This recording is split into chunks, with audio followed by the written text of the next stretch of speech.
Hi guys, this is video number 2, and today we're going to cover the rest of chapter 5.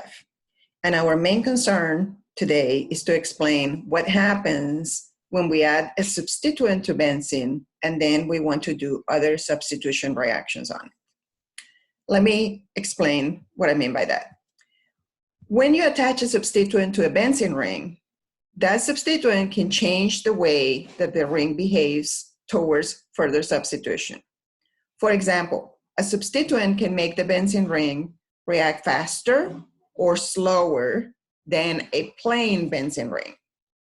The other effect that's possible is that a substituent will direct other substituents to certain positions within the ring. The way I think about this in my head, just to explain it to myself, is that if you have a benzene ring and you do a substitution reaction on it, that first substituent that comes in and attaches to that benzene ring, you could consider it to be like the first roommate that moves into an apartment. If you were the first roommate that moves into an apartment, you might decide certain things for the other roommates that will come after you. For example, you may choose the best room, or the biggest room, or the brightest room. In doing that, you're going to make some changes for the substituents that come after you because they can no longer pick the room that you're in, right? So being the first substituent to move into a benzene ring gives that substituent certain characteristics that allow it to change the way the ring reacts and to change the way that other things can attach to that ring. Lucky for us, those effects are very systematic. They always happen in the same way. So let me show you what I mean step by step so we can get this to work for us. And if you're looking for the section in your book, this is in section 5.6. And like I told you before, I will be posting a scan of the book so you can read about it on Moodle. So the first characteristic that we're going to explore is what happens when you have one substituent that moves into the benzene ring. And like I told you in the previous slide, a substituent can cause a compound to be more or less reactive than benzene, and it can also control the orientation of the next reaction. Let's start by exploring this first sentence here. A substituent can cause a compound to be more or less reactive than benzene. So in this picture that you have down here, you have 4 different compounds. This compound over here is benzene. I have taken one of the hydrogens on the benzene ring and I have highlighted it to make sure that I direct your attention to it. And this arrow down here tells you how reactive these compounds are. So in terms of reactivity, we assign to benzene a value of 1 because this is how fast a simple benzene ring will react with anything that you add to it, okay? And in this figure, we are assuming that we're going to take each one of these compounds and we're going to do a nitration reaction on it. So if you take benzene and you do a nitration reaction on benzene, let's assume, for the sake of argument, that that takes exactly 1 minute. And that's what this reactivity rate of 1 is going to mean for us. So let's say that doing this reaction goes at a speed of 1. That's a better analogy. If you look over here to the end of the arrow, to the hot side of the arrow, the pinkish side of the arrow, we have phenol. This is a compound that you might find if you review your overheads or you take a look at your common names of aromatic compounds. Phenol is a compound in which this hydrogen that was on the benzene ring has been substituted for an OH group. And if you do a nitration reaction on phenol, that reaction is going to happen 1,000 times faster than if you did the reaction on benzene. So what is the net effect of attaching this OH group to the benzene ring? That OH group will activate the ring, which means the ring is going to be much faster when the next substitution comes along, okay? You can think of that as adding a substituent that is going to make everything occur faster for that benzene ring. I have seen some students call that a turbo substituent. I don't know if that makes sense to you, but if you add an OH group to a benzene ring, you will make it react that much faster, 1,000 times faster than pure benzene.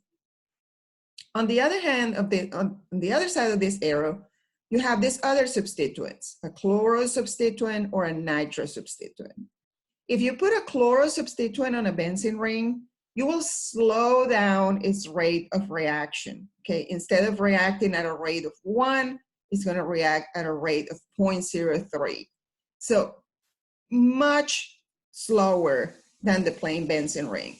And look at the nitro group over here. If you put a nitro group on your benzene ring, the reaction is gonna be 6 times 10 to the minus 8 times slower. That is about 600 million times slower than a plain benzene ring. So if you wanted to slow down a benzene ring and make sure that it reacts as slow as humanly possible, you would put a nitro substituent on it. And that nitro substituent will make everything else happen a lot slower than it happens for benzene. So let's recap what's going on with this arrow. Here's benzene, and benzene is a fairly reactive compound. If you put substituents that increase its reactivity, that make it react faster, we call those substituents activators. OH is a great activator for the benzene ring. Your reaction will happen much faster. If instead of doing that, you put a nitro group or a chlorine, which is what we call deactivators, your reactions will occur a lot slower. The arrow is color-coded to make you think about that. The blue part of the arrow, blue being a cool color, slows down the reaction. Okay, so if you are on this blue side of the arrow, your reaction is going to be slowing down. On the contrary, if you're on the hot side of the arrow, the pink side, your reaction is going to happen a lot faster. I hope that makes sense because we're going to move on to a version of this arrow that has a lot more substituents on it. So I need you to focus on the colors of this arrow. This is what is called the arrow of reactivity, and it's in your book, and there's actually a reminder on your worksheet to make sure that you put it there. And the arrow of reactivity is comprised of 2 sets of information. And those 2 sets of information are both on the bottom of the arrows down here. As you can see in my overhead, I have covered with these yellow boxes one of the sets. So we concentrate on how fast the substituents activate the ring. If you look over here, it says this is where benzene is. So this is what a pure benzene ring would do as far as reactivity. And if you add any of the things that you can find on the pink side of this arrow, those are compounds that we call activators, and they will make your ring react much faster. On the other side of your arrow, you have what we call deactivators. See the word deactivators down here? All of these things are going to make your benzene ring react much slower. So correlating the things that we saw in the previous overhead with this one, here's the OH group. Remember when you add an OH group to your benzene ring, the reaction goes 1,000 times faster? That's why the OH is on the pink side of this arrow, in the side that we call activators. On the contrary, chlorine is a deactivator, so it will make the ring react slower. A nitro group is way down here on the really blue part of this arrow, and it's a very strong deactivator as well. So you can put all of this arrow in your worksheet, and you need to make sure that you highlight the words activators and deactivators. So if anybody asks you to put benzene compounds in order of reactivity, you can look at this arrow and decide, are they faster than benzene if they're coming from this side, or are they slower than benzene if they're coming from this side? And there are problems in the suggested problem set as well as homework 10 where you can practice this concept. Now, the arrow of reactivity has a second set of instructions. They're covered by these yellow boxes down here. So what I'm going to do is I'm going to move the yellow boxes so that they cover the activators and deactivators, and they reveal the second set of information that's in the arrow of reactivity. The second set of information talks about what kind of director the first substituent is. So the way that you can think about this arrow of reactivity is these guys are the first roommate that's going to move into that benzene ring. And they're going to direct the next roommate to certain locations. For example, everybody that's on this side of the arrow is what we call an ortho and para director. What that means is if you have an OH group in your benzene ring and you try to do another reaction on that ring, the OH will direct the incoming substituent to the ortho and the para positions. And that will result in two separate products. Let me see if I can show you that with my document camera. So we will do an example using a substituent from this side of the arrow so you can see what ortho and para directing means. And the substituent that I'm going to use from this side of the arrow is going to be the OH group. So I'm going to take a benzene ring with an OH group, and I'll show you what happens if you try to do a second substitution on it. So let me switch to the document camera video. And this takes a second, but here we are.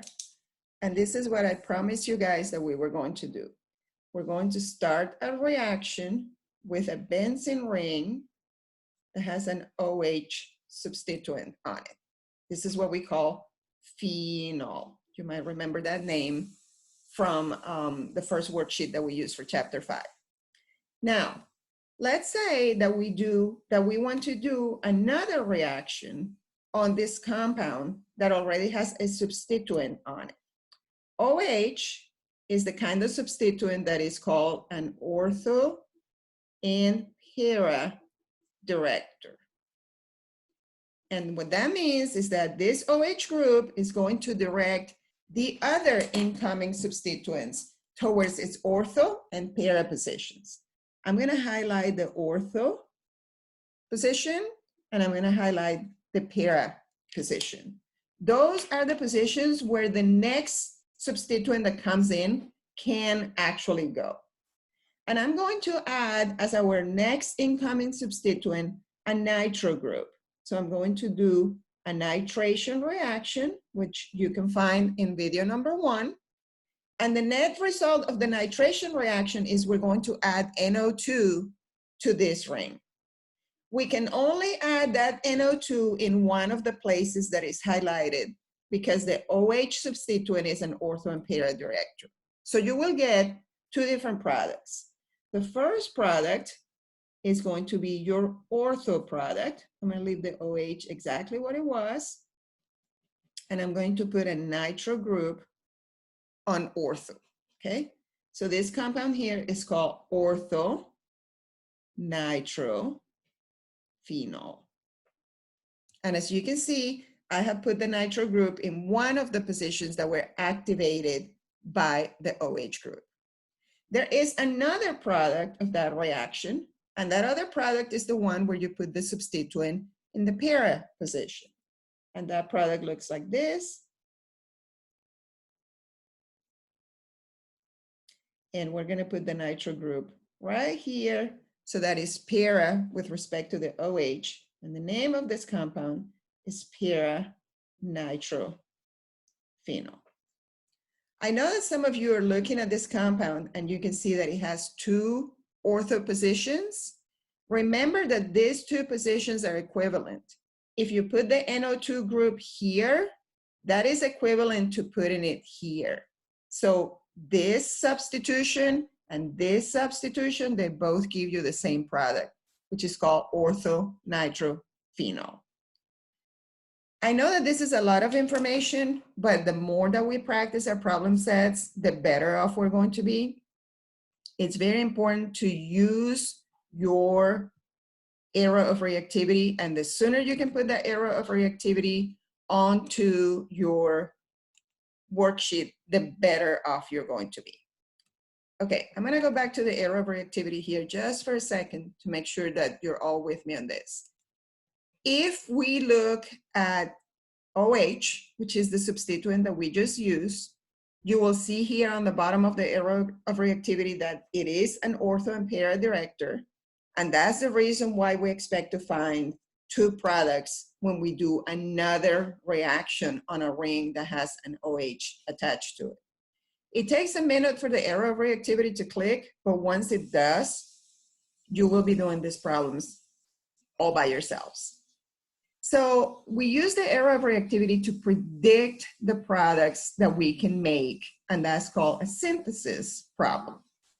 For example, let's say that somebody tells you that you need to start with benzene and find a way to prepare meta-bromo-nitrobenzene. Now, this is more complex than the things that we have done before. It has more than, that is going to be a synthesis that is going to have more than one step. And this is how you need to think through when trying to do this kind of problems. Look at your target and look at your starting material, okay? Look at the reactions that you know and look at the arrow of reactivity. So let's break this down into its individual components. They're asking you to prepare meta-bromo-nitrobenzene. So we could start by drawing meta-bromo-nitrobenzene so that we know what we're being asked to produce here. So the product of this reaction needs to be meta-bromo-nitrobenzene. So I'm going to put my bromine here, and it says it's meta, so I'm going to put my NO2 group here, okay? These two things are meta with respect to each other, so the name of this compound is meta-bromo-nitrobenzene. And as you can see, the bromine substituent goes first in alphabetical order, and the nitro substituent goes second in alphabetical order. They're meta with respect to each other. And now we need to think back and figure out how can we accomplish this? We know two reactions that we can use that could be helpful. We could add this piece here using a halogenation reaction. Halogenation from chapter 5, the one that's in your worksheet. And we could add this piece here using a nitration reaction, also from chapter 5, that you can find on the same worksheet. So we have the reactions that we need to make this, and we have the reactions that we need to make this. And now the question is, which one should we do first? Should we do a halogenation first, or should we do a nitration first?